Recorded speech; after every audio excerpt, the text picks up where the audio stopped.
in the excellent company of Talk's international editor, Isabel Oakeshott. Welcome, Isabel. Evening.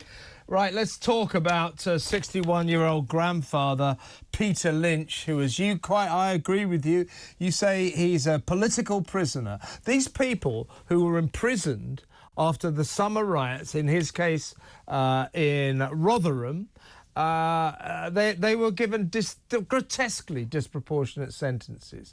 You know, we only last week a 41-year-old mother of two, Tory councillor's wife, who's never been in trouble with the police at all before in her life, got the best part of 3 years in jail for hurty words, nasty words on Facebook. We know of others like this. We know of all these rioters. Now, Peter Lynch took part in a very unpleasant demonstration in Rotherham. It was outside that migrants' hotel where nasty things were going on. But when he was sentenced, Isabel, the judge made a point of saying, you didn't actually do anything violent. What he did was he was shouting at the police, scum, you're protecting the people who are killing our kids and raping them. And he meant by that migrants. You know, I'm not defending these comments.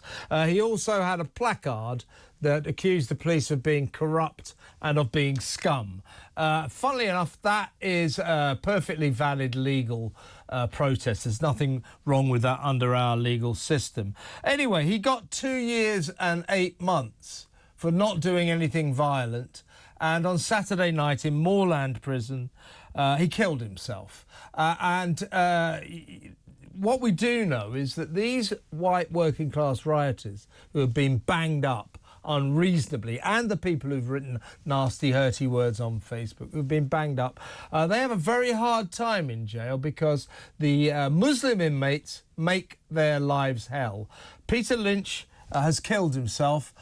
Is it too much to say that Keir Starmer Two-Tier has blood on his hands? Is it too much to say that this is the UK's first ever political prisoner to have died in jail? I don't think so. I think if Peter Lynch had died in a Russian gulag, everybody would be going crazy about it. But instead, the left somehow think that it was perfectly reasonable to jail a 61-year-old grandfather with no criminal record that we're aware of, no history of being in any trouble whatsoever, who made a very foolish decision in early August in the heat of the emotion triggered by those awful events with the murder of the little girls in Southport. He made a fateful decision to join a very unpleasant riot outside a migrant hotel. He took a placard with him. The placard had some slightly odd sentiments on it. So what? You know, I see placards much worse than that at any demonstration in London and, frankly, in many other places. And he called the police scum. Well, I'm pretty sure the police are called much, much worse than that on a They're kind of used to that. if not daily, if not hourly basis. Yeah. He said some pretty horrible and totally unacceptable and unjustifiable things about the inhabitants of that migrant hotel. But did he attack anybody physically? No. Did he set fire to anything? No. Did he cause thousands of pounds worth or even hundreds of pounds worth of criminal damage? No. He said some unpleasant things, which I have no doubt he bitterly regretted. He shouldn't have said them. He should have known better. But did he deserve nearly 3 years in jail? Come on. Of course he didn't. Not relative to all those hardened criminals that we're now seeing being released from our jails, people who have long criminal records, repeat offenders, people whose crimes have had very clear victims and very demonstrably had a terrible impact. And it just seems to me completely disproportionate to have sentenced this man to such a long time behind bars for what he effectively did, which was to say some pretty unpleasant things. That's it. These were just words. And yes, words matter. They matter a bit. Sometimes they matter more than a bit. But in this case, I think it's very evident what happened. I think a panicking Prime Minister allowed the machinery of the state to be used to make an example of this man, to try to deter others. And this was all about trying to depict those riots and the much wider concern, public concern about the loss of control of our borders as some kind of fringe far-right thing. They weren't. Yeah, exactly right. I mean, Keir Starmer kept trying to say, these aren't protests. Then it's not a protest. It was, they were all protests. We might not like the form of those protests, but you can't say those people weren't protesting about immigration. That's what they were doing. And by the way, most of them did so legally. Peter Lynch, Lucy Connolly.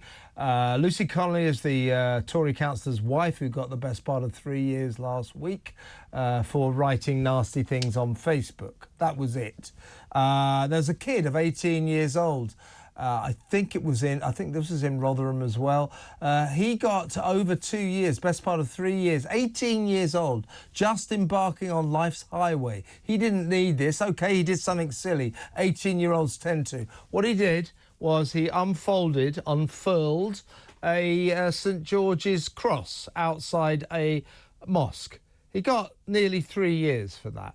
This is absurd. How did the courts, how did these judges allow themselves to effectively be instructed by the Prime Minister of the day to say, you know, you must treat these people differently to all other suspects, because that's what's happened to them? Well, let's talk about this judge in the case of Peter Lynch, shall we? Because I've been looking into him. It's a judge called Jeremy Richardson, QC, and it turns out that a few years ago, he showed quite remarkable concern for a convicted paedophile, a 24-year-old who had been in and out of the courts, had a long string of very nasty offences, sexual offences against children. I'm just looking at the newspaper coverage here. And the judge in this case, the same judge as in the Peter Lynch case, expressed tremendous concern for his mental health, saying that he wasn't cheerful. He's not cheerful today. He usually comes in with some smile on his face, he said, as this young man came back into the court. I'm not a doctor, but I know when someone does not look particularly well. I want this young man to see a doctor at prison. I am very concerned about his mental state and his physical health. And he went on to make it quite clear that he really didn't want this 24-year-old convicted paedophile to be in prison. Where was his concern for Peter Lynch, who was well known to have an array of physical difficulties? Peter Lynch was not a well man. He had many, many health problems. Clearly, his mental health wasn't great, because we now know that he appears to have taken his own life. Where was the judge's concern in that case for a man who apparently had no criminal record? All we can conclude, really, if we look at the relativity of sentencing of this man, Peter Lynch, and, for example, many convicted paedophiles who are quite systematically let off with a bit of community service, a rap over the knuckles, we can only conclude, I believe, that Peter Lynch was a political prisoner. And that is very sinister, I have to say. You know, the UK is a proud, modern democracy. It is not Russia. It's not China.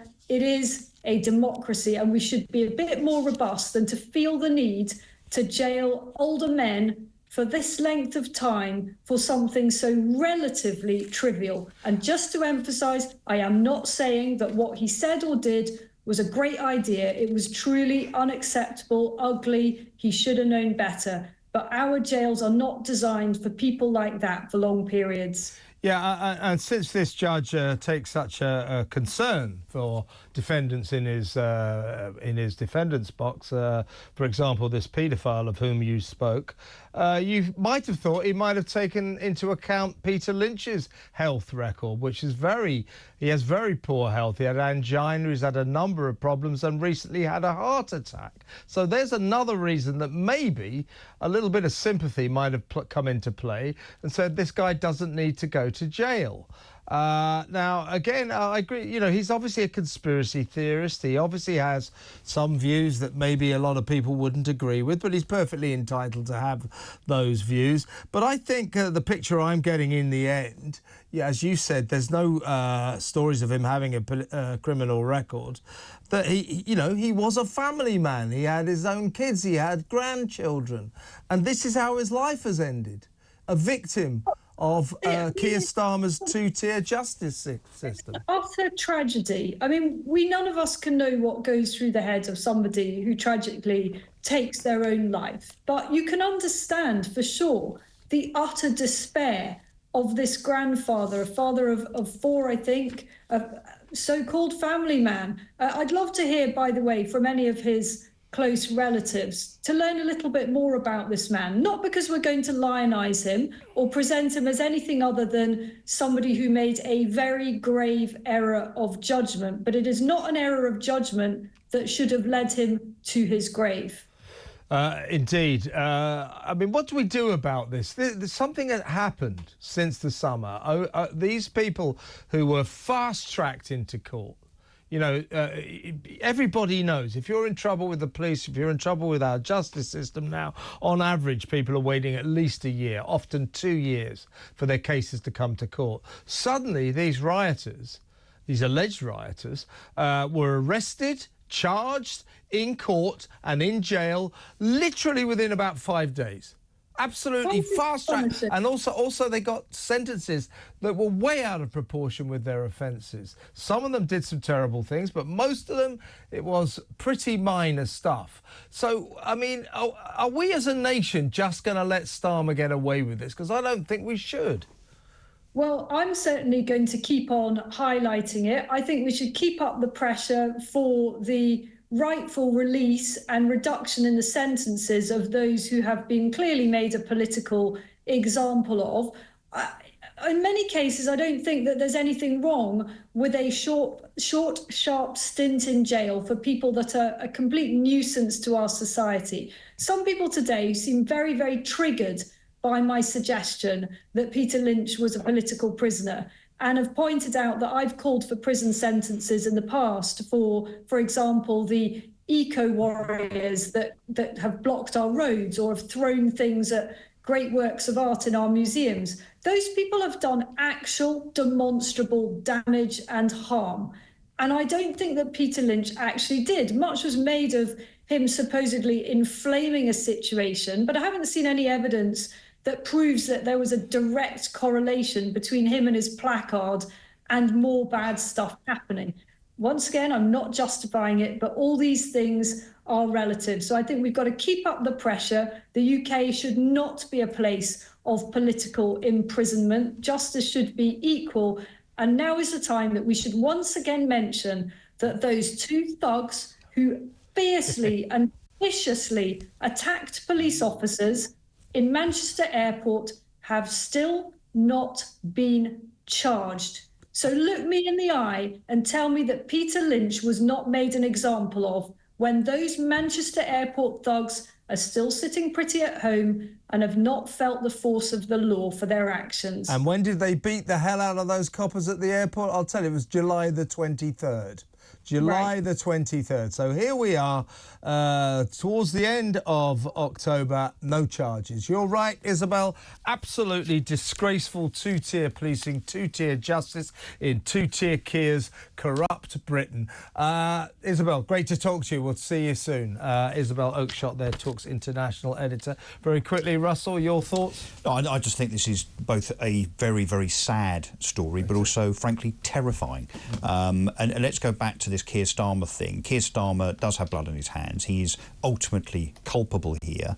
I think he thinks, or thought at the time, that he was still the Director of Public Prosecutions when, if you remember on television, he issued this kind of edict, which was to say to the police and the criminal prosecution services that these rioters will be hunted down, they'll be rounded up, they'll be prosecuted and imprisoned. Well, A, what's that got to do with the Prime Minister? I mean, he doesn't intervene, nor should he intervene in day-to-day justice. But that message then, sending to his mates in the judiciary, who of course he knows because he was Director of Public Prosecutions, has led to this man's death. Where is the apology? Where's the lamenting? Where is the regret on the part of Keir Starmer and the judiciary? This is absolutely outrageous. One final thing. Who do we think's more dangerous, Peter Lynch or Hugh Edwards? Hugh Edwards gets off, no prison sentence. Did you hear what Isabel was saying about that other paedophile? That the judge who jailed Peter Lynch was very sympathetic towards a child sex abuser, but not at all sympathetic towards Mr. Lynch, who did suffer from some serious health problems. Angina sufferer, had only recently suffered a very serious heart attack. So, I mean, will Keir Starmer lose any sleep about this? I bet he has completely justified what happened to himself because he's an automaton.